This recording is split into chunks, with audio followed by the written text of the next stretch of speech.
mwene data Rev. Mudaheranwa ndamukunda cyane, yaravuze ngo iyo umuntu ari gukora akorera kenshi mu muhamagaro utaruwe, ngo hari igihe no mu buryo bw'ubushobozi udafata, ariko iyo winjiye mu muhamagaro wawe hari n'igihe ufata nyine ukumva urakomeye. Ikindi iyo gukorera mu muhamagaro utari uwawe utera akajagari. Hanyuma warumbajije ijambo rivuga ngo ese uko nahamagawe, kugira ngo mbashe wenda kubiha agaciro no kubihagurukamo, n'ubuntu bw'Imana mu by'ukuri biragoye cyane. Kugira ngo umuntu ahaguruke mu by'ukuri wa mugani ushobore kurenga ibyo bikuta, ushobore kurenga ibyo bintu byose uhaguruke, ariko kubera ko Imana iba yaraguhagurukije mu by'ukuri biba bifite imbaraga zigenda zigukomeza.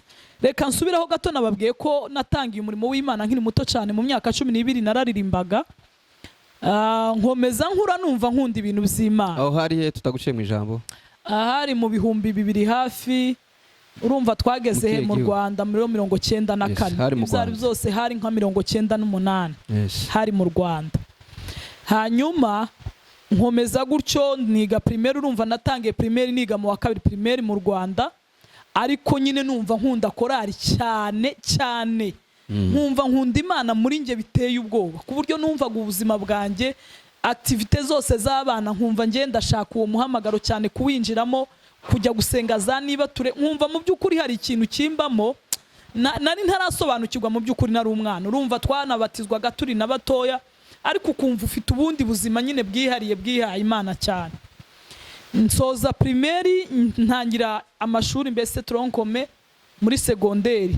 Icyo gihe bantumye kwiga ahantu bita za Kibirira, ndahiga imyaka 3, imyaka 2 nyine numva nyine nakomeza muri korari, ariko kubera nyine imyaka uko umuntu agenda ajya nko mu myaka wenda igoye, korari isa nk'uyiretse, nkumva nyine ntabwo ikinkoraho cyane, ariko nkagenda n'ubwoba, nkumva ntaraho ngomba kuba, nkavuga kubera iki ntakiririmbira Imana, nkumva mfite ubwoba.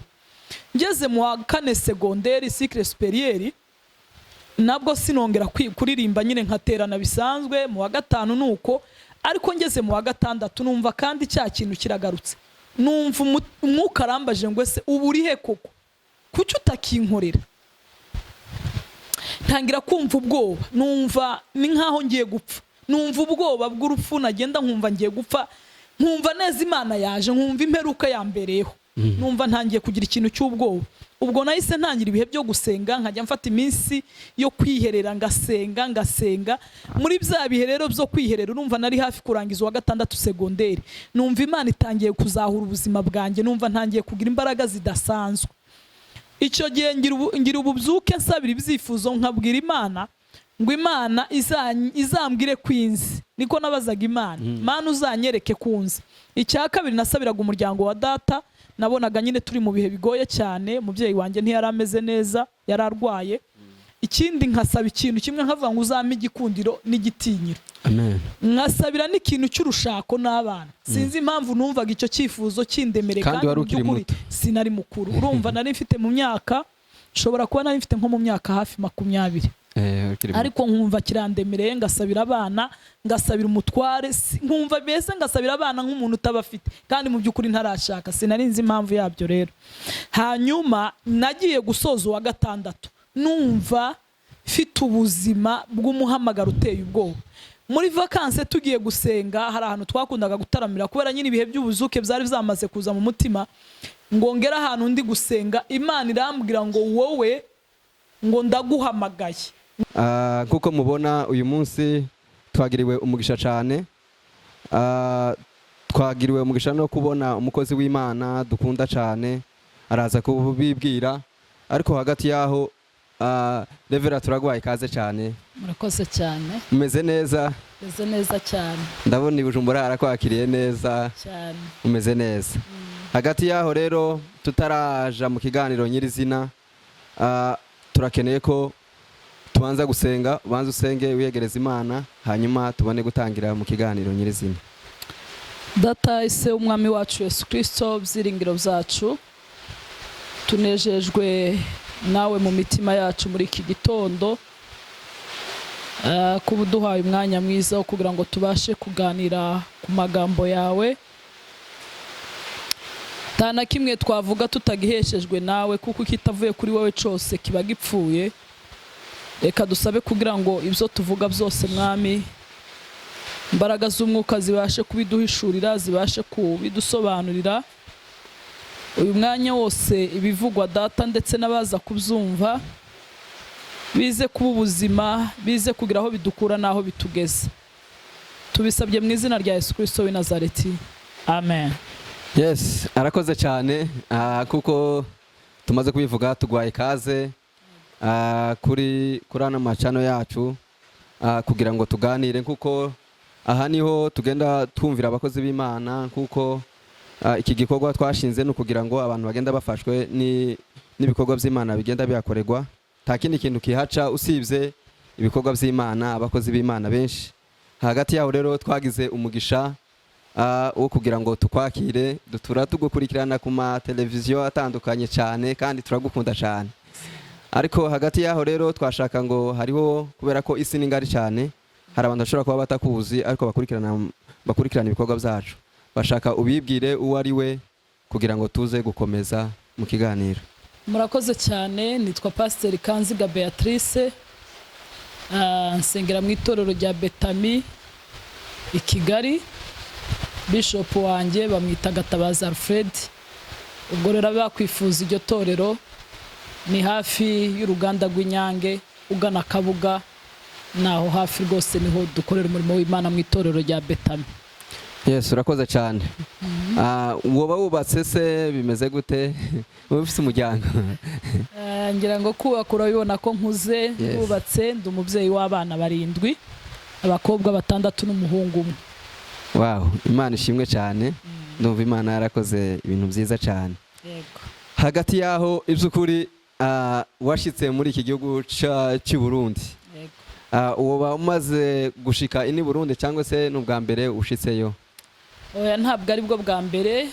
Ndatekereza ko ari inshuro nyinshi maze kuhagera, ariko mwivuga butumwa ndumva ari inshuro ya 2. Ubundi nazaga gusura imiryango, nza gutabara wenda n'abagize ibyago, ariko mu buryo bw'ivuga butumwa ndumva ari inshuro ya 2, ariko maze kuhaza inshuro nyinshi. Yes. Hanyuma dukunda kubona cyane ugenda uvuga ivuga butumwa ahantu hatandukanye. Ubyakira gute? Unatekereza ari ku kibuga cy'indege, nabonye ukuntu abantu bari kwakira, ari abantu benshi cyane. Kuri wowe uzumva gute? Wabyakiriye gute? Murakoze cyane. Kuri ngewe kubyakira ntabwo mba nzi ko biri bube. Wenda ko abantu bashobora kuza kunsanganira, mba numva nyine nageze mu kibuga ngiye kwivuga ivuga butumwa, wenda abantu mere bo baza kunyakira. Iyo tuhasanze rero iyi mirongo nyine ubifata nyine uko ubibonye, ibyo bakubajije ukabasha kubasubiza, mu by'ukuri urishima, kubera ko ubona hari abantu mu by'ukuri bakwiteguye muri icyo gihugu, bikaba byiza ko mubana nabo. Rero wumva wishimye, muri make abantu ni beza iyo babonye urishimye. Yes. Hanyuma pasiteri cyangwa se revera ninde ku bantu batamuzi? Waba waratangiye umurimo w'Imana ryari? Akenshi dukunda gusanga abantu benshi ari abagiye batangira bakananirwa, cyangwa se ugasanga wenda habaye izindi mpamvu zituma wenda badakora umurimo w'Imana. Hanyuma waba waratangiye ryari? Dukeneye uduhe ubuhamya ukuntu watangiye nuko Imana igenda gukoresha. Turagenda dukomeza. Karibu cyane. Murakoze cyane. Gutangira umurimo w'Imana, buriya umuntu ashaka kuvuga gutangira umurimo w'Imana, nge nawutangiye nkiri muto cyane. Natangiye umurimo w'Imana ndi mu myaka hafi 12 ndirimba muri korali. Natangiriye mu itorero ryitwa ADPR. Natangiye risengera mu hafi abahazi ni Kigali.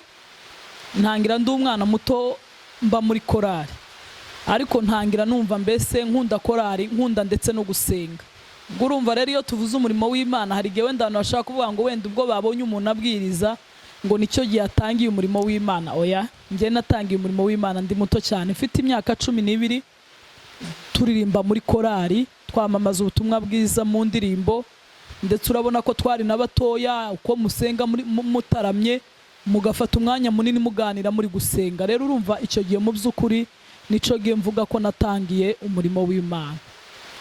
Yes, utangira gusenga ufite imyaka 12. Yego. Imyaka 12 ko numva warukiri muto cyane. nari muto cyane mu by'ukuri, kandi rimwe na rimwe ubuntu bw'Imana buratangaje, ntawe ujya umenya igihe Imana ishobora kugufata, kuko tugenda twumva no mu myaka 12 Yesu hari ibyo yagiye akora. Ni ukuvuga ngo rero Imana kuguhamagara, yanaguhamagara ukiri muto. Yabwiye Yeremiya ngo yamumenya ataravuka, ataraba urusoro mu nda ya mama we, ngo kandi mushiriraho kugira ngo azabe umuhanuzi uhanurira amahanga. Guhamagarwa kw'Imana rero ishobora kuguhamagara ukiri muto cyangwa ikaguhamagara warakuze, ariko umuhamagaro w'Imana ni muremure cyane. Ese ni ryari umuntu amenya ko afite umuhamagaro? Igihe umenya ko ushobora kuba ufite umuhamagaro, mu by'ukuri nta muntu wavuga ngo mfite umuhamagaro, ahubwo Imana niyo ikumenyesha umuhamagaro. Natekereje mu gitabo cyo Kuva ibice 3, igihe Imana yiyerekaga Mose 3:7, Uwiteka aramubwira ati, ni ukuri mbonye kubabara k'ubwoko bwanjye buri muri Egiputa, numvise gutaka batakishwa n'abakoresha uburetwa, kuko nzi imibabaro yabo, kandi manuwe no kubakiza, mbakure mu maboko y'Abanyegiputa, mbakure muri ico gihugu, mbajyane mu gihugu ciza kigari cy'amata n'ubuki. Hanyuma reka nkomeze ku murongo wa 10. Nuko none ngwino ngutume kuri Farawo, ukure muri Egiputa ubwoko bwanjye bw'Abisirayeli. Mose ngo asubiza Imana ati, ndi muntu ki wahangara kwegera Farawo ngo nkura Abisirayeli muri Egiputa? Muzi ukuri impamvu nsomye rino jambo, hari ukuntu tumva ko ufite umuhamagaro, kuko buri Imana niyo itumenyesha iki duhamagariye n'iki dutumiriye. Njyewe nshobora kumva mfite iki kintu, ariko mu by'ukuri utakimenyeshejwe n'Imana buriya gishobora kugera imbere wenda kikakunanira. Ariko umuhamagaro mu by'ukuri dukurikije ijambo ry'Imana, Mose wari uragiye ntiyari afite gahunda yo kuba yavugana n'Imana, ariko aza kumva Imana imuvugishije, kugeza igihe yamubwiye ko ibona Abanyesirayeli bari mu mibabaro bababaye cyane muri kiriya gihugu cya Egiputa, yifuza ko yagenda kubakuramo. Kuko nawe yahise asubiza aravuga ngo, ndi muntu ki wabasha guhangara Farawo? Urumva mu by'ukuri nta umenya umuhamagaro, ahubwo umuhamagaro Imana ibiguhamagaye niyo umenya, ikawukumenyesha, ikakubwira n'iki guhamagariye. Yes. Se nta gihe umuntu ashobora kumenya umuhamagaro ariko ugasanga ntahaye akora iby'uwo muhamagaro, birashoboka? Birashoboka mu by'ukuri ko Imana yaguhamagara kandi ikakubwira iki guhamagariye, kuko umuntu wese Imana ihamagaye ntabwo imuhamagara ngo imushire mu rujijo, irakubwira ngo nguhamagare iki ngiki. Ariko mu by'ukuri umuhamagaro ushobora kugera ku buzima bwawe ukakuremerera, ukaba waba munini wewe ukawanga, cyangwa se umuhamagaro wenda wakugeraho ukabona wewe ntuwakiriye.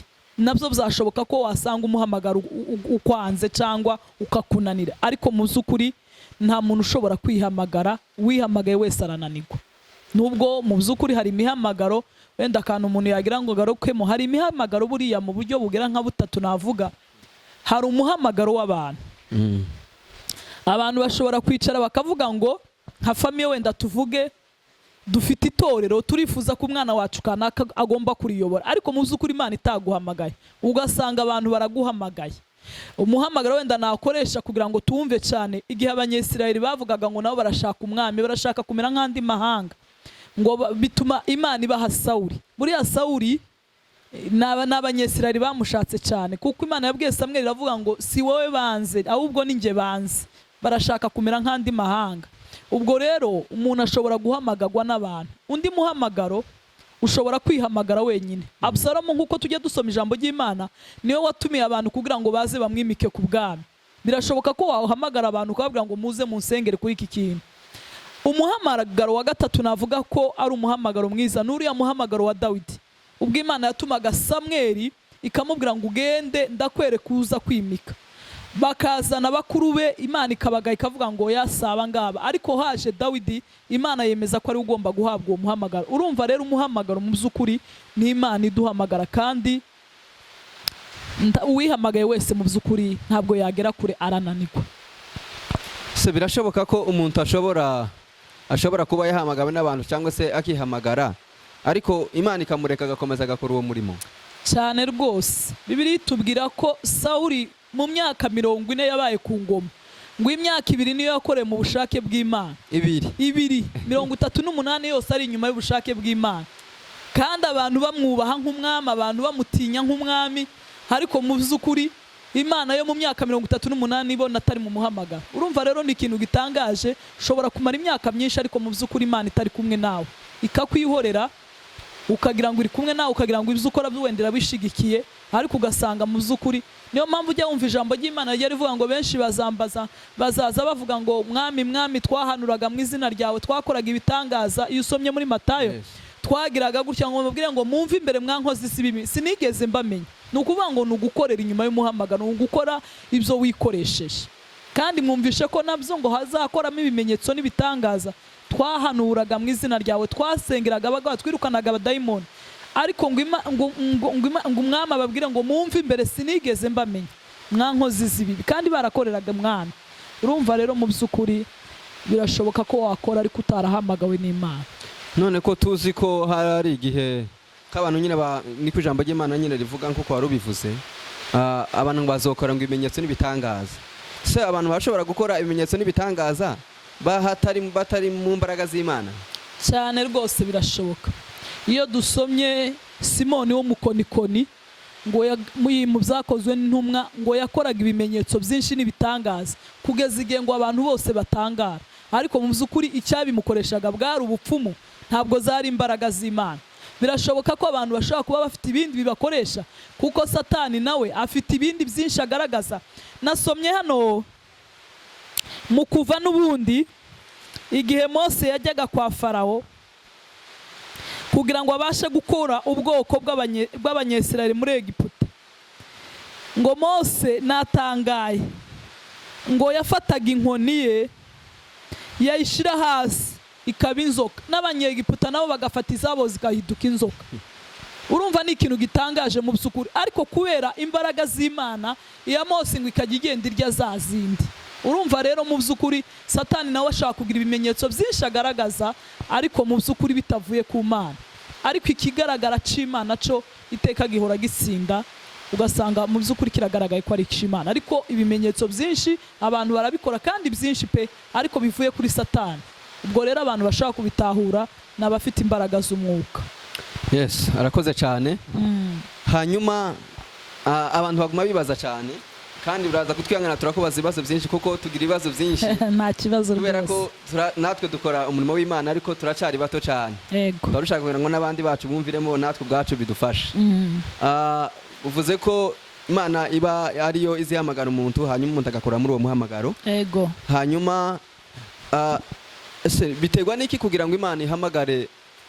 Usanga ari mwihamagara abana, ariko ugasanga aribo abantu bakuru badakorera muri uwo muhamagaro. Ese Imana izihamagara abana cyangwa ihamagara biterwa n'ikigero runaka umuntu abagezemo? Imana ihamagara ingeri zose. Imana ihamagara uko ishaka. Iyo twumva ba Paulo ba Sawuli, yari Sawuli akaza kuba Paulo, mu by'ukuri yahamagawe ari umuntu umaze kugira ubwenge, yahamagawe ari umuntu mukuru.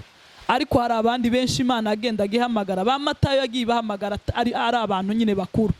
Abandi benshi yagiye bahamagara ari bakuru. Mu by'ukuri ba Aburahamu yabahamagaye n'abari abantu bakuze, kuko aramubwiye ngo va mu gihugu cyanyu, usiga ubwoko bwanyu, uze nkwereke aho ugomba kuba. Ni ukuvuga ngo umuhamagaro ushobora kuza ku gihe icyo ari cyo cyose, umwana mutoya, umukuru, umuntu wese Imana iramuhamagara. Kandi igihe icyo ari cyo cyose Imana ishatse kuguhamagara rwose yaguhamagara.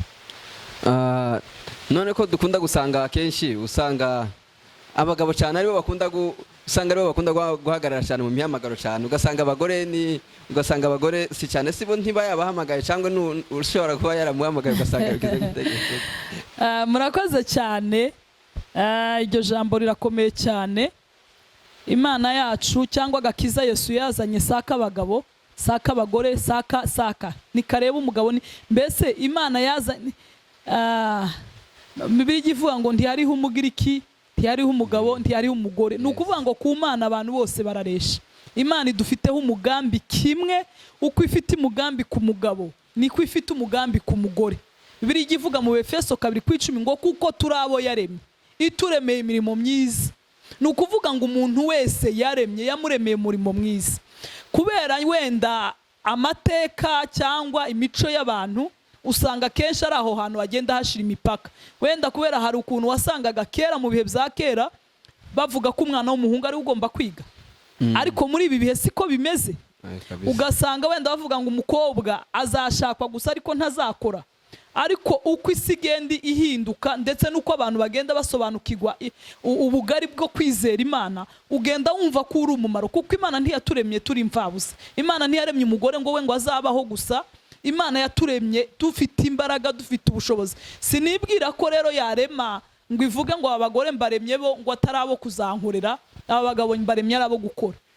Gusa kubera imico, kubera imirerere y'abantu aho baba baragiye bakurira mu by'ukuri, kuko dusanga hari ibihugu byinshi abadamu bakora, ariko tugasanga hari bimwe abadamu badakora. Ubwo rero biterwa n'imico y'abantu, bashobora kuzamura ca kizazi c'abadamu kigakura cyangwa, ariko mu Mana umuntu wese aringaniye n'undi rwose. Imana ntigira abantu ku butoni.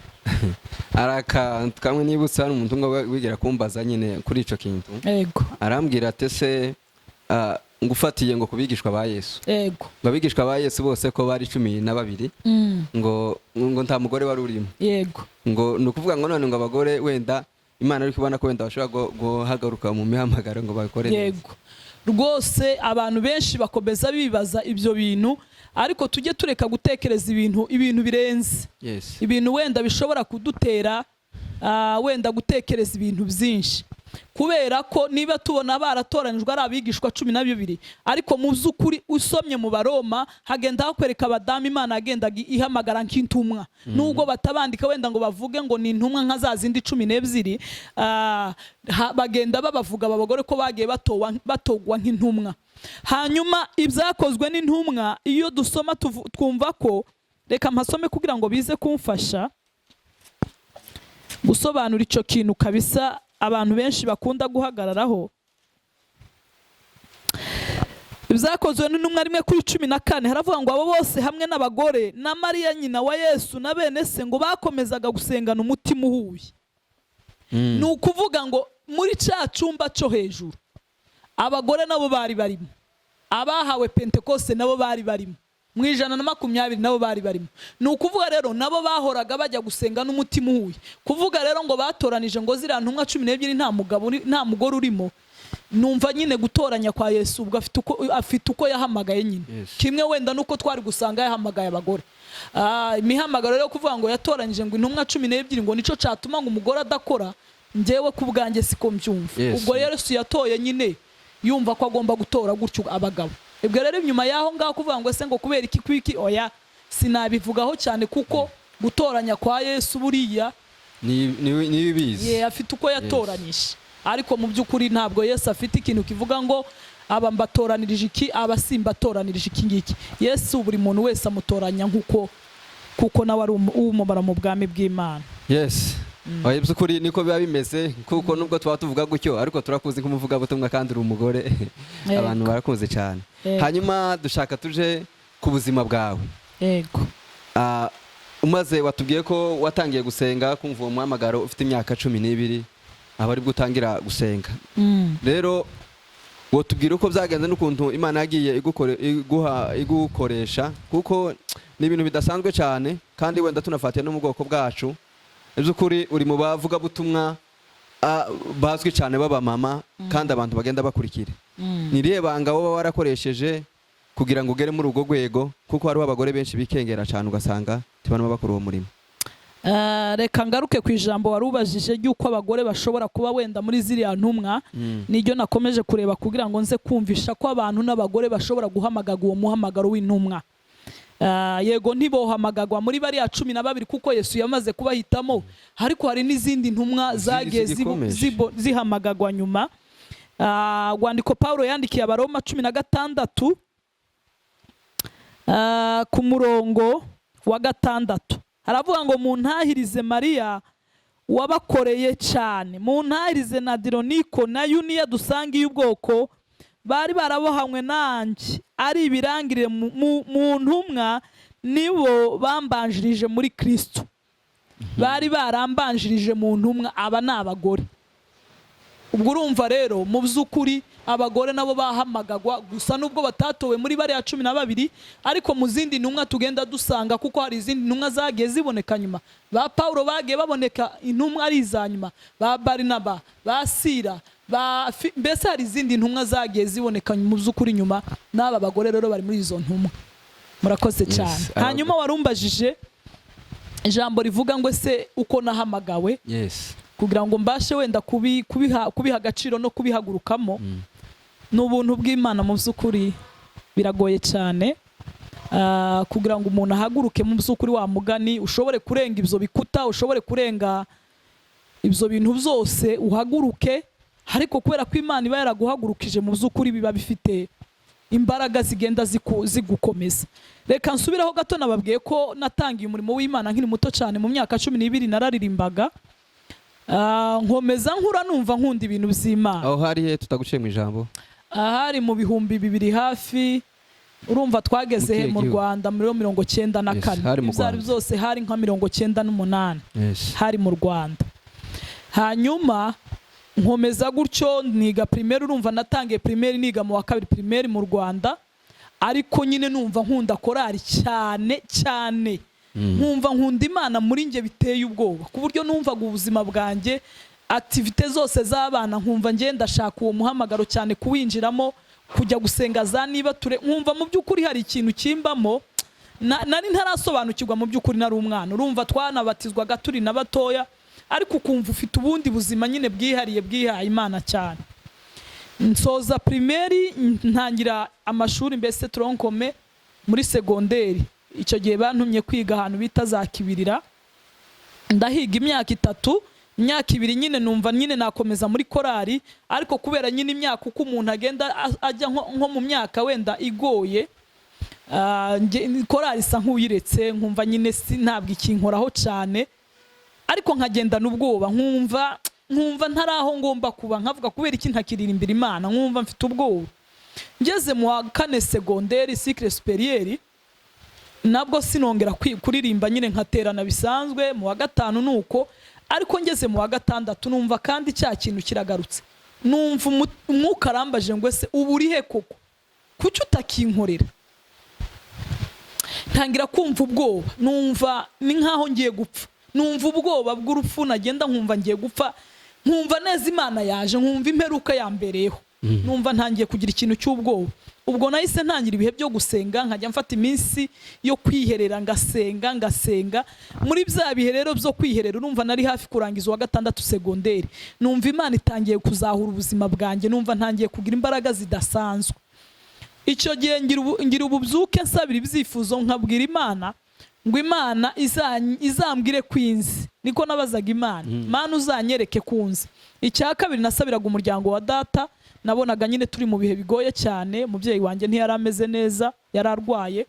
Ikindi nkasaba ikintu kimwe, nkavuga ngo uzampe igikundiro n'igitinyiro. Amen. Nkasabira n'ikintu cy'urushako n'abana. Sinzi impamvu numvaga icyo cyifuzo kindemere, kandi mu by'ukuri sinari mukuru. Urumva nari mfite mu myaka, nshobora kuba nari mfite nko mu myaka hafi 20, ariko nkumva kirandemereye, ngasabira abana, ngasabira umutware, nkumva mbese ngasabira abana nk'umuntu utabafite, kandi mu by'ukuri ntarashaka, sinari nzi impamvu yabyo rero. Hanyuma nagiye gusoza uwa 6, numva mfite ubuzima bw'umuhamagaro uteye ubwoba. Muri vacances tugiye gusenga, hari ahantu twakundaga gutaramira, kubera nyine ibihe by'ubuzuke byari byamaze kuza mu mutima, ngo ngera ahantu ndi gusenga, Imana irambwira ngo wowe ngo ndaguhamagaye, ngo uzankorera, ngo igihe kimwe ngo uzajya ugenda kumvugira ngo hirya no hino, ngo ikimenyetso ngo bizagera igihe ngo we n'umugabo ngo bazabashira ku mapoto amafoto yanyu. Mu by'ukuri hari kera, urumva 2026, urumva hari kera mu by'ukuri kumva ibyo bintu bari kukubwira ngo amafoto, bari kukubwira ibintu bimeze bite, n'ubuzima umuntu yakuriyemo, wumvaga ari ibintu mu by'ukuri sinzi, ni nk'udufilime twatambukaga muri ngewe, kuko sinumvaga icyo cy'amafoto, sinumvaga icyo kintu kuvuga ngo nzajya njya mu ndege, sinacumvaga mu by'ukuri. cyari ikintu umuntu adashobora kumva. Ariko 2007 ngiye nibwo nahise nshaka, maze amezi 3 maze gushakwa, nibwo twahise dutangira itorero.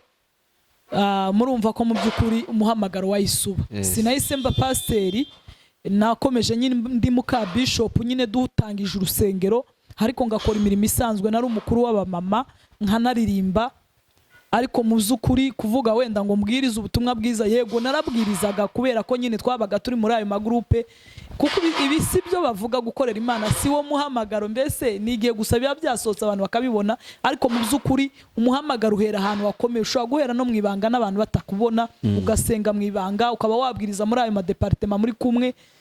Ndumva rero icyo gihe ari bw'umuhamagaro numvise uhagurutse. Hanyuma maze imyaka 12 dutangira urusengero, nibwo bansabiye ku bushumba. Urumva mu by'ukuri bansengeye ku bushumba 2019. Maze imyaka hafi 6 bansengeye ku bushumba. Nicyo gihe natangiye mbese kubera nyine yuri pasiteri, hari ukuntu nyine ukora ibintu bigaragara ukabwiriza. Nicyo gihe wenda abantu bashobora kuba baratangiye wenda kumbona, kubera nyine ibi bintu byose nkoranyambaga ziba bihari, abantu bagenda batangiraho ama message. Ariko mu by'ukuri umuhamagaro watangiye kera. Kandi warumbajije ko kuvuga ngo ese ngo ni gute nahise numva njyewe, ntabwo ari umuntu. Buriya n'imbaraga ziva ku Mana. Iyo Imana ishaka kugukoresha mu by'ukuri, hari ukuntu igushiramo nyine ikintu ukumva uragikoze, ukumva uragikora, ukumva uragikunze. Kuko Bibiliya avuga ngo ibyo dukora byose tujye tubikora ku bwa Kristo, kandi ngo ibyo atari twe. Hari izindi mbaraga buriya z'Imana ziba zigukoresheje, bigatuma nawe wumva ufite, kuko Imana yabwiye Mose iravuga ngo nzabana nawe. Uba wumva kubera ko hari ijwi ry'Imana ryagiye rivuga ko rizabana nawe, rizagufasha mu by'ukuri, bigatuma ugira imbaraga zo gukomeza gukorera Imana. Urakoze cyane. Kuri turumva Imana yaguhamagaye kandi wakomeje guhagarara mu muhamagaro. Ako kantu cyane twagarukeho cyane, kubera ko tugenda tubona abantu benshi bashobora kuba barahamagawe ariko bagakora igihe gitoya, ugasanga ntibakomeje gukora. Ariko ikintu gitangaje cyane ni ukuntu wamaze kubaka ariko ukaba uhayikora ivuga butumwa, wenda ukagenda hirya no hino. Ese ukuntu uzubona ko wenda ntibiza bikugora intambara ushobora kuba warahuye nabyo kugira ngo uze ukora uyu murimo? Uri umubyeyi, ufite urugo, bimeze gute? Mu muhamagaro mu by'ukuri nta wavuga ko wakora mu muhamagaro udafite imbogamizi, kuko ikintu cyose cy'Imana cyiza kigira intambara. Ntabwo wareka kuvuga ngo wenda ngo intambara gusa. Hari kimwe Imana yankoreye cyiza. Hasohoye ijambo rivuga, Yoshua yaravuze ngo we n'umuryango we bazakorera Uwiteka. Hari ukuntu Imana njyewe mu muhamagaro yanyorohereje urugo rwanjye, kubera ko dukorera Imana biranyorohera, bituma nta mbogamizi nshobora guhura nayo, wenda ngo intangira cyangwa igira gute. Haba no mu muryango nshakwamo, haba mu muryango iwacu, urumva mu by'ukuri bose barakijijwe. Ntabwo nigeze ngira imbogamizi cyane. Ariko hari izindi mbogamizi nyine umuntu agenda agira ku giti cye. Nshobora wenda kuba narwara nkagira intege nke, nshobora kuba nahura n'ikindi runaka, wenda izo mbogamizi nizo wenda zagiye ziba. Ushobora guhura n'izindi mbogamizi rimwe na rimwe ntago aba ari ngombwa kuzivuga. Hari izitaba ziri ngombwa, uba wumva ko atari byiza kuzihereza abantu wenda ku macano ngo bagende babona ko isi yabaye ukuntu. Hari ukuntu uvuga ikintu abantu bakacumva ukunda, ariko mu by'ukuri imbogamizi z'umuhamagaro ni nyinshi cyane. Nyinshi cyane. Ariko urumva mu bijanye n'umuryango wawe, wumva Imana yaragweza. Njyewe Imana icyo kintu kabisa yaragiteguye, nta mbogamizi zacu nigeze ngira. Birashoboka ko umuntu ashobora kugira imbogamizi z'umupapa cyangwa se z'umumama, umuntu yarashatse hanyuma agahagarika umuhamagaro? Rwose birashoboka. Ushobora kuba ufite umuhamagaro muremure cyangwa munini, usaba wenda ikintu gikoresha imbaraga nyinshi, kuko buri kiranga umuhamagaro ni ukuwiyegurira, ni ukukorana n'umwete wose, ni ukuhagurukamo n'imbaraga zawe zose. Yego rimwe na rimwe ukaba watangamo ubushobozi bw'amafaranga, ukaba watangamo ubushobozi bwo kwitanga. Rero ni ikibazo gikomeye iyo uhamagawe ufite icyo kibazo wenda umwe atabyumva.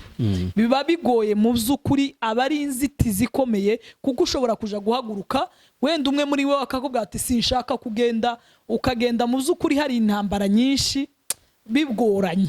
Yarimo imbogamizi nyinshi zikomeye mu by'ukuri, ntibyareka kuba imbogamizi kuko bataba yumva uwo muhamagaro wawe. Yes, ariko ndibaza iyo ibyo bishitse, ndizera si byiza guhita uhagarika umuhamagaro. Ndatekereza uwo bigenza gute? Ntabwo wahagarika umuhamagaro mu by'ukuri, kuko iyo twumva na Yesu yakoze, abafarisayo bamupinga, yakoze nabo bavukana ntibamwemeraga, baje kumwemera ari uko yazutse. Mu by'ukuri ubikora ntawe ukwemera. Na Paulo kugira ngo bamwemere byafashe igihe kinini. Paulo yaravugaga yakora ibintu yabwiriza akavuga ati uyu si wa wundi warenganyaga itorero, uyu si wa wundi. Muri make hari igihe ufata igihe kinini abantu bataremera wa muhamagaro kugira ngo banawupfobye, bakazakubarira muri ya mafoto ya kera bakuzi, uyu si wa musinzi, uyu si yandaya, uyu si. Ibyo rero ni ibintu byinshi bigenda biza bikagenda biza ku bantu bari mu muhamagaro. Ariko mu by'ukuri iyo ukomeza kwegera Imana, kuko ikintu natsanze cyo mu muhamagaro gishobora kuhaba, ugomba gufata umwanya munini wo kubana n'Imana kuruta kubana n'abantu.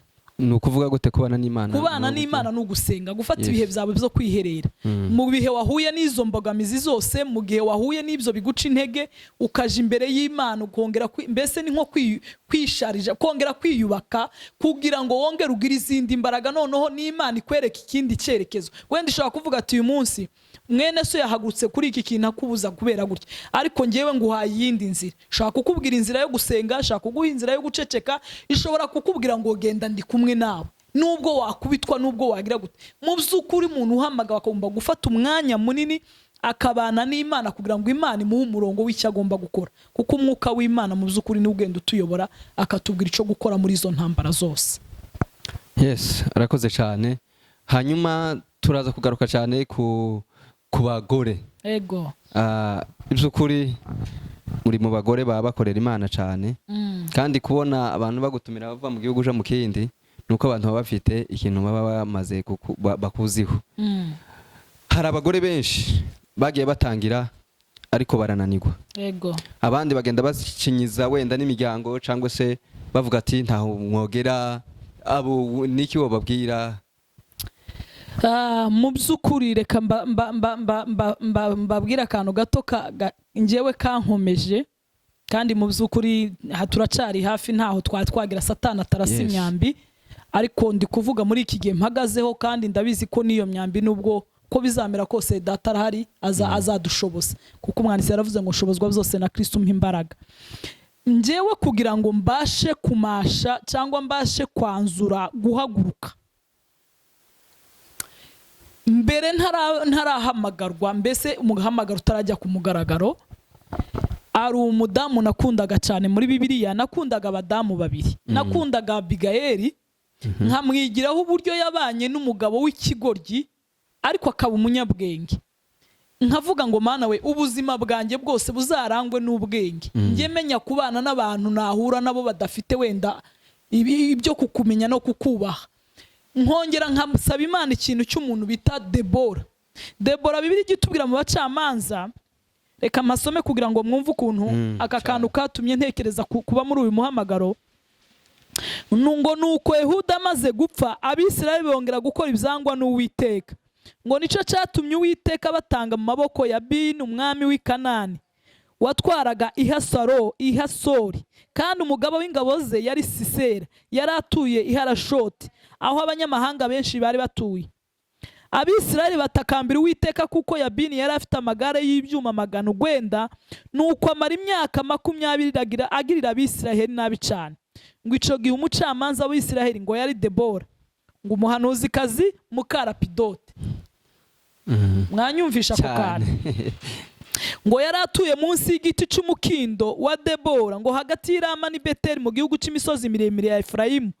Ngo Abisirayeli bose bajyaga bamusanga ngo abacira imanza. Wibuke ko yari umugore agacira imanza igihugu. Naringiye kuvuga ngo amen cyane, ariko nibutse ko ari ibiganiro, ariko mu by'ukuri biremewe cyane. Icyampa abagore bakajya bita gusoma ijambo ry'Imana, buriya byatuma ahaguruka ku buryo atishinga ku magambo y'urucantege, kuko umugore guhaguruka simba mbwire ngo biroroshye, si ikintu nyine wavuga ngo urahagurutse. Ariko iyo wasomye ijambo ry'Imana ukagira ijambo ry'Imana uhagararaho, uba umeze nk'umuntu wubatse ku rutare. Niko biri igivuga ngo wumve ijambo ry'Imana wese akarikomeza ameze nk'umuntu wubatse inzu ye ku rutare, ngo imiraba n'imiyaga n'ibindi bijya biza ngo ntibyagize icyo bitwara. None naratekereje navuga ngo ese uyu mudamu ko yari umuhanuzikazi, abantu bose bakamusanga, kandi abantu bose kumusanga ntibigeze batubwira ngo ni umugabo wamusanze cyangwa ni umugore, ngo abacira imanza. None se umuntu uca ibanza urumva ari umuntu woroshe? Ntiyoroshe kabisa, ntiyoroshe. Rero abagore bajya bumva ko nabo bakomeye, ari abanyagaciro bashobora gusangwa kugira ngo babashe gusobanura ibidasobanutse. Murakoze. murakoze cyane by'ukuri Deborah yakoze ibintu bikomeye cyane yakoze ibintu bikomeye kabisa kandi muri iki gihe cy'abanyesirayeli nabo byari bigoye kugira ngo umugore abashe guhaguruka muri uwo mwanya nago byari byoroshye ariko Imana yaramukoresheje mukoresha ibintu byinshi muzi ko Imana yabugeze igihe mu murongo w'urugamba uko biza kugenda kugeza igihe yabwiye umwami Baraka ukuntu ahaguruka akagwana Baraka akavuga ati singenda ngenyine tujyane kugeza igihe yamubwiye ati ntihaboneka intsinzi irabi y'abagore Baraka ati ntacyo bintwaye gusa tugende tuve kubona intsinzi urumva mu by'ukuri yari umugore wizewe yari umugore ukora ibyo yabwiwe n'Imana ahagazeho ari siri ko ari by'ukuri yes arakoze cyane hanyuma arakantu cyane nari nkeneye nako uze kuko adusobanurira yego ni ukuvuga ngo wavuze ko wasengaga cyane ugitangira ugasoma n'ijambo ry'Imana hari abantu benshi usanga bavuga ati gusoma ijambo ry'Imana ugasanga bafata umwanya munini cyane wo gusoma ijambo ry'Imana ariko ugasanga ntibasenga sabo abantu bo bimeze gute mu by'ukuri ntabwo uba wuzuye ntabwo uba wuzuye kuko buri kintu cyose cyuzuza mu mwanya wacu iyo usoma ijambo ry'Imana cyane ukarimenya ni byiza pe ariko kandi haba hasabwa kugira ngo dusenge twiyambaze imbaraga z'Imana zidushoboza iryo jambo tuvuga ribe ryakumvwa cyangwa se kuko mu bihe byo gusenga bidukiza moshe buri yuko iyo dusenga kenshi hari ibintu byinshi bigenda bitsinda hari ibintu byinshi Imana igenda idukura rero ushobora kuba umusomyi cyane mbuze ijambo nabikoresha ukaba wamenya ijambo ry'Imana cyane ntusenge bishobora kuzagera igihe kimwe bikaguhindukirira nk'indyarya yes niko bimeze ugahinduka nk'indyarya kubera ko gusenga buriya niba Yesu yarafataga umwanya ngo yirwaga abwira abantu ubutumwa bwiza ngo bwira karara ku musozi urumva rero udasenze usomye gusa ntusenge ntago waba wujuje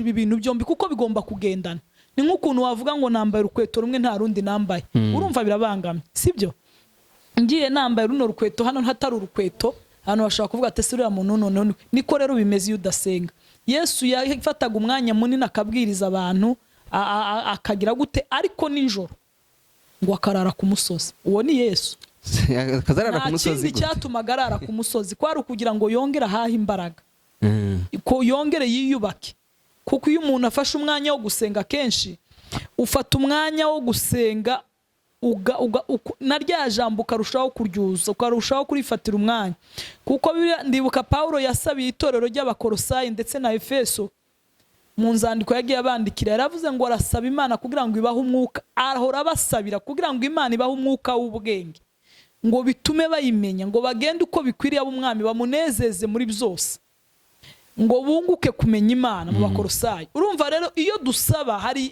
hishurirwa tugira yo gutuma twumva na ya magambo cyane kuko ubundi mbere yo gusoma Bibiliya ijambo Bibiliya kugira ngo n'ubundi uyisome uyumve nuko uba wasabye Imana uba wasabye Imana ukavuga ati Imana mfashe ijambo ryawe ngiye gusomera ijambo ryawe ndasaba kugira ngo umpe imbaraga z'umwuka zihishurirwe none se udasenze iyo Bibiliya wayumva ushobora kubyumva mu by'ukuri ari inyandiko n'ibyo wize ukaza ukoporora ukabwira abantu ibyo wize ukababwira iby'ubuhanga ariko mu by'ukuri bidafite impinduka ku bantu nyine abantu bakajya bumvura umuhanga urashoboye hari ukuntu ujya wumva abantu bavuga ngo uriya muntu ngo azi ibintu ngo ariko ngo nta mavuta ngo nta mbaraga ngo ntacyo biri kudukoraho kuko imbaraga zihindura abantu muzi ukuri ijambo n'imbaraga ubwaryo ariko noneho nkatwe ijambo ry'Imana n'imbaraga kuko si iry'umuntu rifite imbaraga zo gukiza umuntu rifite imbaraga zo kumuhindura ariko icyo umuntu aba asaba nkatwe aba ari umwanya urivuga ni ukugira ngo izi mbaraga mfashe mbashe kuzumva njyewe mbashe kuzumva ikindi mbashe guhabwa uwo mwuka wo kuba nasobanurira abantu bakabyumva kuba nafata aya magambo nkayavuga abantu bakayumva kubera imbaraga mbese biherekejwe n'Imana ni ukwiyambaza Imana ni ugutabaza Imana kugira ngo igufashe rero ntiwavuga ngo uzasoma udasenga gusoma kandi udasenga gusenga kandi udasoma iho noneho iho ni ibindi urayoba buriya niyo mpamvu ujya usanga kenshi n'abahanuzi benshi bahanura badasoma hari igihe ayoba akavuga ibitari ngombwa, kuko iyo dusenze noneho gasoma ijambo ry'Imana, hari uburyo Imana ihita ikwereka akavuga ati wenda ubuhanuzi si ngombwa kubuvuga, buganire muri iri jambo kugira ngo abantu babyumve, kuko ushobora kubwira umuntu ngo wenda ku rugero uri iki ngiki akaba yakumva nabi. Ariko urabona ijambo ry'Imana ryari tubwira ukuntu umuhanuzi yasanze Dawidi, kubera ko yari umwami ntiyahise aza ngo amubwire ngo wewe ngo wagize gutya. Oya, hari ukuntu Imana yahise imuha ubwenge bwo kugira ngo abanze aca imigani agire gute Dawidi nawe byumve ko hari umuntu wakoze ikosa rikomeye, ahita agaruka ati uwo muntu gani wowe mwami. Ni ukuvuga ngo rero gusenga udasoma ijambo ry'Imana ushobora kugira ubuyobe bukomeye. Birasaba rero kusenga ariko usoma ijambo ry'Imana kugira ngo byose mu by'ukuri ijambo ry'Imana rizana ubwenge. Iyo turisomye twasenze turahishurwa, tukagira umuco, tukagira ubwenge. Wari umuswa wese gose akagira ubwenge. Yes. Tukire kuri iryo jambo ryo gusenga. Yego. By'ukuri dufite ndabona uri umunyamasengesho aribo bayumbe twita muri, kuko byose urabikora cyane. Umunyamasengesho asagaragarira he?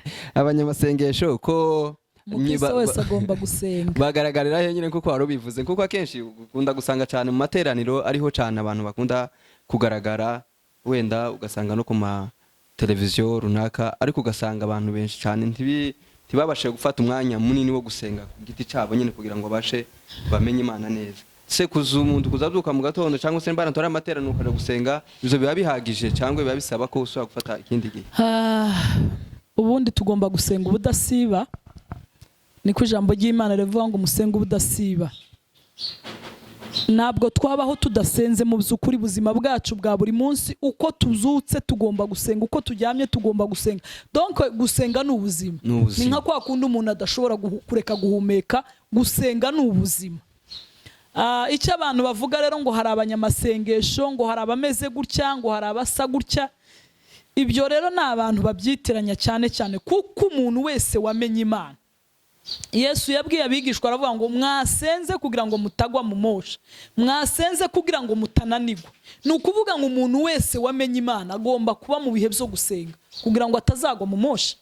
None se wareka gusenga ngo ntuzareka? Iyo udasenze iteka ugwa mu mosha. Ntawe rero bireba. Umuntu wese wakiriye Yesu nk'umwami n'umukiza, umuntu wese wamenye ko Imana ari data, kuko muri Matayo avuga ngo nimusenga muzavuga ngo data wa twese uri mu ijuru. None se ni data waba ngaba n'aba ngaba? Ni data wa twese. Umuntu wese wamenye Imana ni umunyamasengesho. None abadasenga Imana ibaba baribaha imbaraga zo gusenga, ariko mu by'ukuri umuntu wese wamenye Imana agomba gusenga, kuko gusenga ni ugusaba. Ni ukuvuga ngo rero usaba kuko hari icyo ubuze. Ubwo rero ubayeho udasenze uba ushatse kugaragazaho kubayeho ku bwawe, utabayeho ku bw'Imana. Ariko impamvu dufata umwanya nkavuga ngo Mana wampaye imbaraga, Mana wagize, nuko tuzi ko twebwe ntituriho, ni Kristo muri twe. Muri make ni ukuvuga ngo twebwe turi abanyantege nke. Birasaba ko dusenga, birasaba ko dusaba kugira ngo duhabwe imbaraga, kuko imbaraga ziva mu gusenga.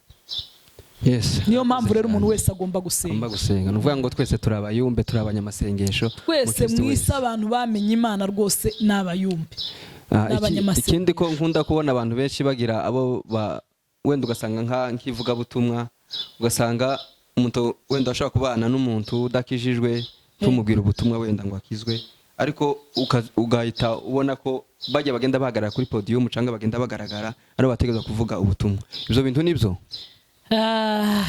Ubundi ubutumwa bwiza ngira ngo ejo nagakomojeho mvuga ukuntu Paulo w'ubuzima bwose, ngira ngo nta musitari nka Paulo. Twese turabyemeranya. Abandi niyo bavuga ngo uyu ni umusitari, mba numva ari ibintu, kuko Paulo yabaye umusitari uteye ubwoba. Ibikuta yagiye asenya yinjira mu banyamahanga, abene wabo batemeraga, ariko ugasanga karajya za Makedoniya, karajya mu Burayi, karaja mu banyamahanga batari abayuda. Ariko ikintu kintangaza, Paulo we hakakishaga n'umuntu yegereye ko amubwira ubutumwa bwiza.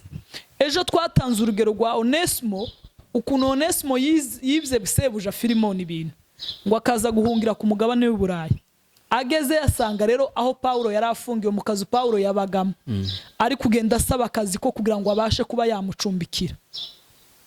Hanyuma amaze kumwemerera ka kazi atangira kumubwiriza. Ibaze umuntu w'umukozi uje kugusaba akazi, iwe ni ukuvuga ngo umuhamagaro we kwari ukugira gusa ngo umuntu wese mwisakizwe. Ubwo bwari ubuzima bwiwe. Icyo kintu rero nitucumva tukumva ko ubuzima bw'ijambo ry'Imana, ubuzima bwo kuvuga ubutumwa bwiza ari intego yo kugira ngo umuntu umwe agarukire Kristo. Uzajya ugira n'uwo mwegeranye mu modoka umubwire ngo ese uzi Kristo. Nuhura n'umuntu mu isoko umubaze ngo ese uzi Kristo. Nuhura n'umuntu mu nzu umubwire ngo uzi Kristo, kuko kumenya Kristo niyo ntego y'isi, nico camuzanye. N'ubundi na Kristo kugira ngo ave mu ijuru aze mu isi kwari ukuza gushaka icyazimiye, kwari kugira ngo isi mumenye, kwari kugira ngo isi ibone ubugingo. Ubu urumva rero kuvuga ngo rero umuntu ari gusiga muwe abantu badakijwe ntababwirize, mu by'ukuri kwaba ari ukutamenya. Ugomba guhera mu nzu, kuko ngenda nsoma abantu bose ba Filimoni bagiye baza bavuye mu ivugabutumwa ba Paulo barabijeje iby'agakiza, barazaga bakabwiriza inzu yose igakizwa. Ni ubuntu bw'Imana mu by'ukuri ushobora kuza bwa butumwa bwiza wumvise ukabibwira abantu bakemera, kimwe nuko batakwemera. Nari mvuze Paulo yabwirije Onesimo aremera, kandi ari umuntu waje kumusaba akazi nta naho bahuriye, kugeza igihe yongeye kumuhuza na Filemoni sebuje yari yaribye. Urumva rero ahantu hose turi kandi risha guhera, Bibiliya ivuga ngo Yesu atuma intumwa ze yaravuge ngo muhere i Yerusalemu. I Yerusalemu ni ahantu hakwegereye, ni bugufi bwawe. I Yudeya, i Samariya, kugeza ku mpera y'isi. Ni ukuvuga ngo ni uguhera hafi yawe aho uri, abo muri kumwe bakuzengurutse, ugatera intambwe ukaja inyuma y'urugo rwawe, ugatera intambwe ukaba waja mu bindi bihugu, ugatera intambwe ukaja mu isi yose. Rero ubutumwa bwiza mu by'ukuri aho uri hose ugomba kugerageza ku buryo umuntu wese mubana mu mirimo ya buri munsi y'akazi n'inshingano. Dufite inshingano zo kugira ngo isi imenye Yesu. Muri ibyo ari mu kuvuga ngo icampi isi ikamumenya, ngo ikizera izina rye, ngo maze ngo isi Yesu agatwara, ngo mbega amahoro yakuzura isi. Ni ukuvuga ngo intego y'umuvugabutumwa wese, icampi umuntu wese akumva ubutumwa bwiza. Niyo mpamvu impamvu mubamo wenda dufata umwanya mukaza mukadusaba tukabyemera. Mu by'ukuri abantu benshi bavuga ngo bari kubibyazamo ngo iki. Paulo yaravuze ngo uko bimeze kose haba ngiye gusa ubutumwa bwiza bw'Imana bukomeze bwamamare, ntacyo bimbwiye. Natwe rero ni umugisha ubonye kamera ukabivuga kugira ngo uzaba ari kurabyumve, si ugukunda kugaragara ngo wenda ngo kamera ibiki. Oya, dufite intego yo kugira ngo impera y'isi yose izumve Kristo, kuko ni ijambo ry'Imana rirama. Isi yose nimara kumva ubutumwa bwiza Kristo azaza. Rero kumva ubutumwa bwiza abantu bari kubikurikirana hirya no hino bakumva ubutumwa bwiza. Rero ni byiza guhera ku muntu uri hafi yawe. Ufite abana ni byiza, ufite umugabo ni byiza, cyangwa umugabo afite umugore utaramenya Imana ukinginga. Ndibuka cagiye mu Kristo ahunga umudugudu w'iwabo, baramubaje ngo ariko ubu ntiwahubutse wigeze ubwira umugore n'abana? Aravuga ati naringinze ndinginga nkababwira ko uyu mudugudu turi muzarimbuka, kugeza igihe yabasize akiruka. Ni ukuvuga ngo rero mu by'ukuri ugomba kwinginga, ukabasabira, ukababwira ijambo ry'Imana. Agatuti buriya agatuti njya mvuga ko ari indi ntambwe ya nyuma. Uhagarara ku gatuti sico kigaragaza ko umuvuga butumwa mu by'ukuri. Ivuga butumwa buriya Paulo yageze igihe we ngo agende inzu ku nzu, kugira ngo ubisoma mu byakozwe n'intumwa, ngo yageze igihe agende inzu ku nzu ngo yinginga abantu arira ati mwambabare mukamenya mwambabariye. Uko ni ukuri ritumye ntekereza kurisoma byakozwe n'intumwa 20 igihe yasezeraga abashumba abakuru bo muri Efeso, ibice 20 ku murongo wa 20. Ibyakozwe n'intumwa 20 kuri 20. Kandi muzi yuko ari nta jambo ribafitiye akamaro nikenze kubabwira cyangwa kubigishiriza imbere ya rubanda no mu ngo zanyu urumwe kuri rumwe. Urabyumva? Urumwe kuri rumwe. Umuhamagaro kuvuga ati nageraga igihe mvuga muri rubanda nkakurikiza aho ngenda mbwiriza urugo ku rugo. Tugenda twumva ingo nyinshi yagendaga abwirizamo. Ni ukuvuga ngo rero ubutumwa buragomba ahantu hose, ugomba guhera ahantu hose uri, hanyuma ukaja ku gatuti rwose nako ni keza kuko ububwira rubanda ububwira abantu benshi kuko mu nzu ububwira abantu bake ariko iyo duhagaze kuri podium mu by'ukuri ububwira abantu bose. Kindi kandi buriya iyo tubwiriza mu nsengero buriya yego ni ugukomezanya no gukomeza gushigikirana ariko ubutumwa tuvuga ko ubutumwa ni ukuja mu bataramenya Kristo tukagenda ku matere bataramenya Imana tukababwira Imana tukababwira kumenya kwakira Yesu nk'umwami n'umukiza. Buriya bari ubutumwa bukomeye kuja ku matere y'abantu bataramenya Imana. Naho yari mu nsengero buriya yego hashobora kuba harimo abatarayimenya ariko mu by'ukuri aba ari uburyo bwo gukomeza gusubizanya imbaraga ariko ubutumwa nyabwo buri hariya hanze bataramenya Kristo. Yes. Pastor, hari abantu benshi bitwaza ikintu cyo gufasha cyane. Yego. Narishaka kugira ngo nabyo uze kubidusobanuriraho. Ugasanga umuntu arashobora kuba uzi umuntu udakishijwe. Yego. Ariko ukumva ko kumuha amahuzu kumugaburira ari byo bihagije. Yego. Se jewe ikintu nibaza cyane se nk'umuntu maze usanga adakishijwe ukamugaburira ukamufasha ibintu byinshi hanyuma uwo munsi nyine wamugaburiye umufasha ibyo hanyuma agapfa adakishijwe. Yego. Mbese ku Mana wenda sinzi uraza kudufasha. Mbese ku Mana igikorwa nyamukuru cyane Imana ishobora kwishimira cyane nuko mba namufashije apfuye nk'uyu munsi akaja kwa Satani kandi bari ufite uburyo bwo kumubwira ariko kuko nkunda kubona abantu benshi bitwaza ngo twarafashije turakora imirimo y'Imana cyo kintu kitubwira gute nk'umukozi w'Imana. Mu by'ukuri ico cyo gufasha reka nkivuge muri ubu buryo wenda bwumvikana. Gufasha tugomba kugira impuhwe cyane. Mu by'ukuri tugomba kugira impuhwe ku bantu bose. Bibiliya ivuga ngo tugirire neza bose ngo ariko cyane cyane abo mu nzu ya data. Mu nzu y'abizera. Mu by'ukuri abizera tugomba kubafasha ariko kandi n'abandi twabafasha ariko intego yacu nubwo twaba tugiye gufasha umuntu twakagombye kuba tujana ku muntu utaramenya Imana wakagombye kubujana ijambo rimwe gusa ukamubwira ngo nubwo nguhaye ibi bintu ariko wibuke ko Yesu Kristo ari umwami n'umukiza ukavuga ijambo bya bintu bigahereke mbese bikavugirwamo ijambo. Warangiza ukabitanga kimwe nuko kubera ko iby'abizera bigira imbaraga ushobora kumugaragariza ingeso nziza yari umuntu umupagani uri mu bintu bigoye akavuga ko kubera cya kintu mukoreye abonye Imana cyane. Mu by'ukuri akavuga ati mbonye Imana nabonye umuntu ntabara nabonye umuntu w'Imana kuko aho turi hose duhagarariye Imana. Rero mu byacu byose wo bikoresha yego byogira impinduka nabyo bigahindura abantu ariko igifite ico gikora cyane nuko wa muntu adatwara ibintu cyane ibintu si cyo kibazo cyane kwambika umuntu no kumuma kuko barazaro bapfuye ari abakene. Narimo nsoma ijambo ry'Imana muri rukukuntu Lazaro ngo nyamutunzi yari yarahawe ibintu ngo aradamarara ngo ariko Lazaro yari umukene ngo kugeregiye yari afite ibisebe imbwa zikaza zikarigata muri bya bisebe ngo kugeza igihe yifuzaga ubuvungukira buvuye ku meza ya wa mukire ngo kugeza igihe imbwa urumva yari mu by'ukuri yari umukene mbese yari umutindi ariko ikitangaza kiza kinangaza ngo mu rupfu amaze gupfa ngo aragenda ashigwa mu gituza ca Abrahamu ariko nyamutunzi wa wundi wari umukire yari yarahawe ibintu byinshi aradamarara ntiyizera aragenda aja mu mworero iyo ngiyo ngo arababazwa bikomeye kugeza igihe yararimo asaba ngo nibafata agatoki bashire mu mazi bamutonyangeze kure. Urumva rero ya mirimo bya bintu bishobora kumukenura ariko mu by'ukuri ikintu nyamukuru wakagombye kumubwira akakira Yesu nk'umwami n'umukiza noneho bya bintu byagenda biri muri ico kintu bikaba byiza cyane kuko intego yacu kaba Kristo ni ukugira neza ariko kandi kugira neza kwacu kwa mbere ni ugutuma amenya akava mu mwijima akaja mu muco niyo neza yacu ya mbere. Murakoze. Yes, kituraza tugera ku musozo. Yego. Watubwiye ko uri pasiteri. Yego.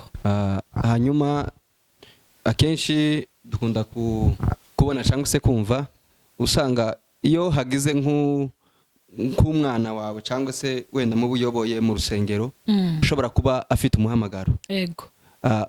Uri umuyobozi wokora iki kuko akenshi gituma tukibajije akenshi iyo tuganira n'abantu usanga ari abantu bafite imihamagaro ariko ugasanga ntibabona abantu bashobora kubarera kugira ngo ahubwo bakabacinyizaho kugira ngo bakoreshe. Uwo bivuge iki nk'umukozi w'Imana? Abana mu itorero ubona bafite umuhamagaro cyangwa abana bawe? Abana mu itorero bafite uwo muhamagaro. Murakoze cyane. Hari ikintu nakivugamo kimwe ari umwana ushaka kuregwa yaregwa hari ukuntu abana nabo bashobora cyangwa reka turi gukoresha abana ariko reka tuvuga abakristo hari ukuntu umukristo ashobora kugira umuhamagaro runaka ariko agahita ategwa n'ikintu cyo gushaka kuzamuka cyane ngo arute ubuyobozi cyangwa mbese ntakugweho. Ni naco kibazo dufite muri iyi minsi. Hari ukuntu ujya ureba abantu ukareba abana ibintu barimo ukabona ntibabonye ababarera, ntibabonye ababayobora bababwira ati garukiriza aha geza, kuko umushumba wese ufite abana mu rusengero ababona impano bafite shobora kukubwira ngo uyu nguyu mubonamo iyi impano, uyu nguyu mbona afite iyi impano, no kuzirera rimwe na rimwe ukagenda ubapanga mu kubwiriza, wenda bafite ivugabutumwa mu gihe cyo gusenga, wenda ukaba watora abashobora kuba basengesha abandi mu gihe cyo kuba hari abatanga ubufitemo abafite impano yo gutanga. Ni ukuvuga ngo umushumba ababibona pe. Aha ushobora rero kubona abo bana kubera kumva ko kera bahawe impano badashaka mu by'ukuri kuregwa. Niyo mpamvu usanga benshi niyo uri kubagarura ubahereza umurongo w'itorero usanga benshi bari gusimbuka bakagenda mu yandi matorero. Mu by'ukuri ntiyemengwa aregwe, iteka hazajya azakora ibintu by'akajagari, ariko mu by'ukuri umwana mu itorero ushaka kuregwa abahambo. Bibiliya yimbwira ukuntu Yoshua yari umugaragu wa Mose yari umuyobozi akaba umuhanuzi akaba byinshi, ariko ngo Yoshua yari umugaragu umukorera ibisanzwe, uko umufasha mu ihema, umufasha mu buzima busanzwe. Ariko kubera kuba hafi ya Mose, kubera kumukorera, kuba hafi ye, abona ari hamba akorera Mose, abona ukuntu Mose agira gute, byatumye ari we usigiguye umurimo wo kuyobora aba bantu kugiza ngo abinjize mu gihugu cy'i Kanani. Ni ukuvuga ngo rero abo bana nabo usigaye usanga badashaka kwemera kuregwa, ugasanga ntiyemera kuba umugaragu, ntiyemera guca bugufi, ugasanga we aribwira ko yamaze kugera iriya, wasigara umubwira ahubwo akagutuka. Ugasanga ni hahandi usanga hari abo njya numva avuga ngo umushumba ngo reka, ukasanga ari gutuka umushumba. Buriya ni ukubura indera. Hakaba kandi n'abashumba nabyo sinabyirengagiza, ashobora kubona wenda wa mwana yazamutse ntashake kwagaragara. Byose ntaho Satani atakorera mu by'ukuri, ntaho Satani atakorera. Ashaka kubona yazamutse akavuga ati uyu mwana mu by'ukuri arantwara sikise cyangwa arantwara ubuyobozi, arantwara iki. Ariko ntekereza ko ari Satani wakubwiye icyo kintu, kuko umushumba wese ikintu yifuza ko abana rero bagomba gukura, kuko dukora tuvamo. Uyu munsi ndi umushumba ariko simvuga ngo ndiho ngo burundu, shobora gupfa, shobora kwimuka, wenda Imana ikanjyana mu wundi muhamagaro, kuko Imana igenda itwimura bitewe n'ikindi kintu ibone ko ari ngombwa gukora. None se ni gute wakumva ko nta bandi bantu bashobora guhaguruka ngo bazagusimbura? Ni nacyo kibazo buriya Yoshua yagize. Mose yateguye Yoshua, aramutegura, kuko ajya kumutegura yaramubwiraga wewe, yaramurambitseho ikiganza akamubwira ati ni wowe uzatwara buno bwoko. Yagiye amutegura mu bintu byinshi, bakajyana ku musozi akamubwira iby'Imana yamubwiye, bakagira gutamureba ariko Yoshua ngo ntiyigeze ategura. Niyo mpamvu ujya usanga harabaye ibintu byinshi mu Banyesirayeli bati Imana bagenda bahura n'ibihe mu gihe c'abacamanza haba ibintu bibi, ukora ko atari yarateguye umusimbura. Mu by'ukuri ni byiza ko mu itorero umushumba agomba kugira amaso. Ubu twese hari ukuntu bari mu itorero ariko ukabona umwana ndamusengiza ikibazo ukavuga ngo uyu muntu namusigira umurimo. Ubu twese turabafite mu mutima, ariko akenshi uhereza umuntu uba hafi yawe, umuntu muhorana, umuntu ushaka kukumva. Umuntu utakumva biragoye ko wamusigira umurimo. Niko bimeze. Umuntu wawe wa hafi ushobora kuvuga buriya uri kumwe n'umuntu nibwo ugenda umwereka ibyo agomba gukora, nibwo ugomba kumwereka ibigomba kugira, nibwo. Ariko umuntu utakwegera wamenya umukoresha iki se utamuzi? Kuko abantu iyo begeranye muri yabo mu by'ukuri baramenyana, bigatuma nk'umushumba njyewe igihe banshizeho natanzwe n'umushumba wari uri haravuga ati njyewe bitewe n'umuhamagaro mbona muri uyu muntu ndifuza ko mwawumuha. Arabisaba, nibiba byiza mwawumuha, bitabaye byiza mwareba abandi. Ariko mu by'ukuri umuntu mwabanye niwe umenya umuntu ashobora gutanga. Ariko ikibazo gihari kugeza n'ubu nako kantu nababwiye, Satani ari gukora ibintu bibi cyane. Ari abantu bashaka kugira ntibashaka kuregwa. Hari n'igihe Satani nawe yatera abashumba nabo ntibashake kubarera. Ariko turinginga Imana kugira ngo mu by'ukuri mu itorero hazamuka ikizazi gikorera Imana. Umuntu yakorera Imana mu myaka runaka agasigira n'abandi, nta n'ikibazo. Njya numva hari abantu bavuga ngo iyo bamukuye ku mwanya ngo ajya agira amahane ngo agate gute ubu nava kuburevera nkumva ngo ni ikibazo kibaye, uje wese rwose nzamwubaha, nzakorana nawe, n'ubundi byo nakoraga nzabyumva, sino kumva umujinya ngo gutese kandi none se uzakora wenyine.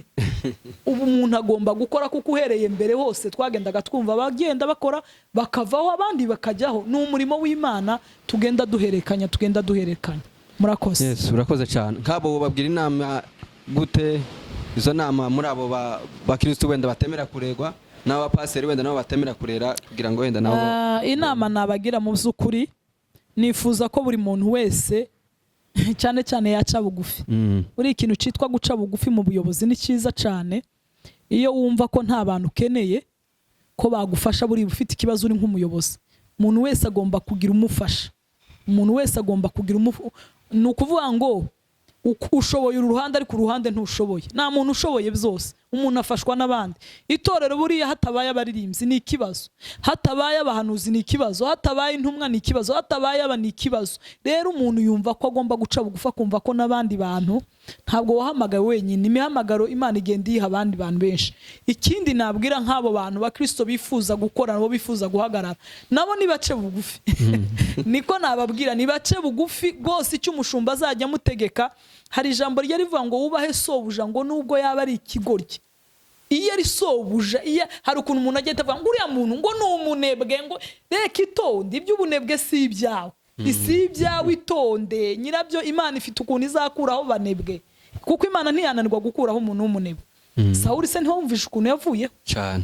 Imana rero ntifite kunanirwa gukuraho umuntu ibona ko ari kuzahaza umurimo wayo. Ariko wewe uce bugufi, wubahe, wemere kuregwa. Niba kubwira ngo ntuvuge, ako muzi ibintu abana bari mu kuvuga amateraniro, kabona ari kuvuga ibintu mu by'ukuri, kandi noneho haje aya amantuza yanyu yo kuvugiraho amavideo n'ibiki, ukumva umuntu avuza ibintu mu by'ukuri bitari byiza, kandi bitewe no kutaregwa. Wanamucaha wamubwira ati iki kintu no, umuntu avuga gutya, akumva ubaye umwanzi, ugasanga n'undi karagutuka ukundi kuntu. Ariko mu by'ukuri mbona ikintu kitubereye nk'abana b'Imana tugomba guca bugufi, kuko na Kristo yafashe umwanya munini kugira ngo amarane iriya myaka 3 n'abigishwa, kwari ukugira ngo abarere, kwari ukugira ngo abatoza basigira umurimo.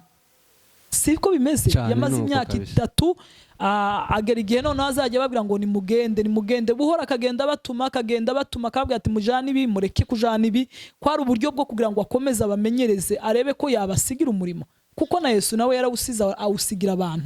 Yawusigiye intumwa abantu 12 bagenda baguka, baba 70, bagenda 70, bagenda baguka bagera muri za magana, bagenda baraguka. None siyo twumva muri cya cumba harimo abantu 120. Ariko kubera umwuka, imbaraga z'umwuka zari zaje, ba Petero barabwirije 3000 birakijijwe. Za 3000 aho byagiye binyanyagira mu turere dutandukanye, nabo bagenda bafata abandi, kugeza n'ubu ubu hari 1000 byinshi byamenye Imana. Rero ni byiza guca bugufi rwose. Ubuyobozi dufite bwose tukabwubaha, n'abashumba natwe tugakunda abantu tubana, kugira ngo, kuko ntiwabasha kwigisha umuntu, nta n'umuntu wakumva atagukunze. Ko nzambwira abandi, umuntu udakunze buriya nico ca kabiri navuga. Iyo udakunze umushumba wawe rwose ntushobora kuregwa.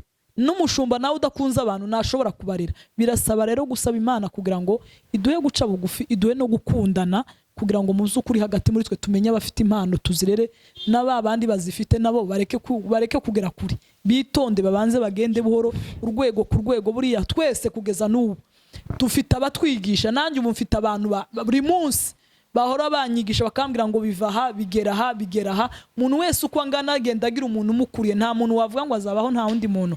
Natwe buri muntu wese agenda agira umujyanama. Ubu nanjye mfite abandi bajyanama banjye ngira inama, nkabwira iki kintu uko ngiye kugikora, ngikore gute. Abankuriye, abambanjirije bagenda bagufasha, bagenda bakwereka umunsi ku munsi, kuko nta muntu uzi ibintu byose. Murakoze. Sawa, tugeze ku musozo. Hanyuma turashaka kugira ngo ugire ijambo ugenera abantu bagukurikirana, abafite imihamagaro cyangwa se badukurikirana. Ku iryo jambo twagiye dutangiza ry'umuhamagaro, watubwiye ukuntu wagiye Imana yagiye gukoresha, genda uzamuka ugiva kuri step uja ku yindi. Hanyuma hariho n'abandi nabo bifuza nabo kugera muri urwo rwego, kugira ngo nabo wenda nibumva kino kiganiro nabo bazogire izindi imbaraga. Murakoze cyane, ndabashimiye kuba mwafashe uyu mwanya kugira ngo tubashe kuganira. Mu by'ukuri ni byiza, tubihaye agaciro kandi duciye bugufi kubw'Imana, kubera ko ibyo tuvuga byose buriya n'Imana iba yabishatse. ico nagira inama abantu wenda bari hari gihe rimwe na rimwe umuntu aza kubwira ngo sindi kumenya icyo Imana yampamagariye, sindi kumenya uko bimeze. Imihamagaro ishobora guturuka ahantu nka henshi. Hari igihe Imana yaguhamagara usomye ijambo ry'Imana. Nababwiye ko nasomye Debora, numva ubutwari Debora yagize, numva ndabuhawe. Bishobora umuhamagaro ushobora kuva mu byanditswe byera, kumva urasomye rwose ukumva uyu muntu wakoze iki kintu rwose ngiye kumera nkawe. Ahandi umuhamagaro ushobora kuza ari mu nzozi. Pawulo igihe yarari mu turere twa Aziya ari kubwiriza mu duce twa Aziya, ngo yararyamye, nta gahunda bari bafite yo kuja mu Burayi, ngo aryamye abonye umugabo uhagaze ngo ari kumwinginga ngo niyambuke i Makedoniya ngo abatabare. Ni ukuvuga ngo rero no mu nzozi Imana ishaka kugusanga ikakubwira ngo haguruka ukora iki kintu ndakigushaka. Cyangwa iyo uri gusenga Imana ikakubwira ngo nguhishuriye haguruka ukora iki. Nagiye mvuga mbese nari nakibagiye gushiraho inzira Imana ishobora kugira. Cyangwa ushobora kureba undi muntu ugahita wumva ikintu ari gukora, uwo muhamagaro nawe uragukuruye. Cyangwa mu byaremwe gutya wareba ukumva hari ukuntu. Rero ico nabwira abantu, hari igihe rimwe na rimwe mu zukuri twese twagiye tumara igihe kinini tutarasobanukirwa mu zukuri ico twahamagariwe. Ariko ndagira ngo mbakomeze, ico wumva Imana yashize ku mutima wawe, ico wumva Imana iri kukwereka ngo uhaguruke igikore. Kubera ko iyo uhagurutse mu muhamagaro w'ico Imana yakubwiye, nibwo kenshi usanga wuzurizwamo amasezerano Imana yakubwiye. Hari ukuntu Imana yambwiraga ngo Kanzi, nuhaguruka ukankorera nzagukorera ibi n'ibi n'ibi. Sinabivuze ariko mu zukuri Imana yagiye bivuga, ikambwira ngo numpagurukira ukankorera ndetse n'uburyo bw'ubushobozi nzagenda ngufasha, mu buryo bw'imbaraga z'umwuka nzagenda nkongera imbaraga, mu bihe uhagurutse ugiye mu ivuga butumwa hari intambara nzagenda nzikuraho. Urumva mu zukuri hari igihe iyo twahagurutse tukinjira mu muhamagaro, mwene data Rev.KANZIGA ndamukunda cyane, yaravuze ngo iyo umuntu ari gukora akorera kenshi mu muhamagaro utaruwe, ngo hari igihe no mu buryo bw'ubushobozi udafata. Ariko iyo winjiye mu muhamagaro wawe hari n'igihe ufata nyine ukumva urakomeye. Ikindi iyo gukorera mu muhamagaro utari uwawe utera akajagari, kubera ko ugenda ukagonga bajya bari mu byabo. Kuko aho umuhamagaro wawe uri wumva ukunze, wumva ufite